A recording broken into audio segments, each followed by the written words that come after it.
Day 10 English ಕಲಿಯಿರಿ. ಇವತ್ತು ನಾವು ಸಹಾಯಕ ಕ್ರಿಯಾಪದಗಳು ಅಂದರೆ ಮಾಡೆಲ್ ವರ್ಬ್ಸ್ ಅಥವಾ ಹೆಲ್ಪಿಂಗ್ ವರ್ಬ್ ಜೊತೆ ವಾಕ್ಯಗಳನ್ನು ಹೇಗೆ ಮಾಡುವುದು ಅಂತ ಕಲಿಯೋಣ. ಮೊದಲು ಕ್ಯಾನ್, ಸಾಮರ್ಥ್ಯ, ಬಲ್ಲೆ, ಸಾಧ್ಯವಿದೆ.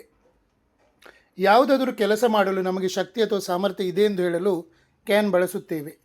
ರೂಲ್ ಏನು? Subject plus can plus verb 1. Examples: ನಾನು ಇಂಗ್ಲೀಷ್ ಮಾತನಾಡಬಲ್ಲೆ, ಐ ಕ್ಯಾನ್ ಸ್ಪೀಕ್ ಇಂಗ್ಲೀಷ್.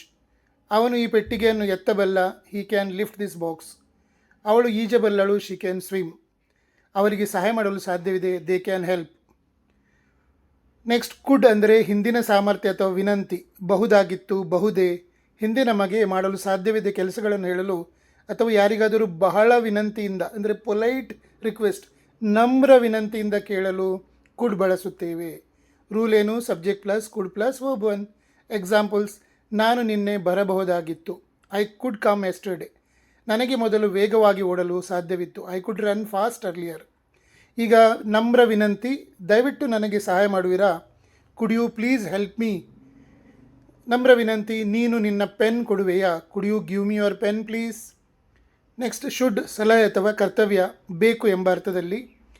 ಯಾರದ್ದಾದರೂ ಒಳ್ಳೆಯದಕ್ಕೆ ಸಲಹೆ ನೀಡುವಾಗ ಅಥವಾ ನಾವು ಒಂದು ಕೆಲಸ ಮಾಡಬೇಕು ಎಂದು ಹೇಳುವಾಗ ಶುಡ್ ಬಳಸುತ್ತೇವೆ.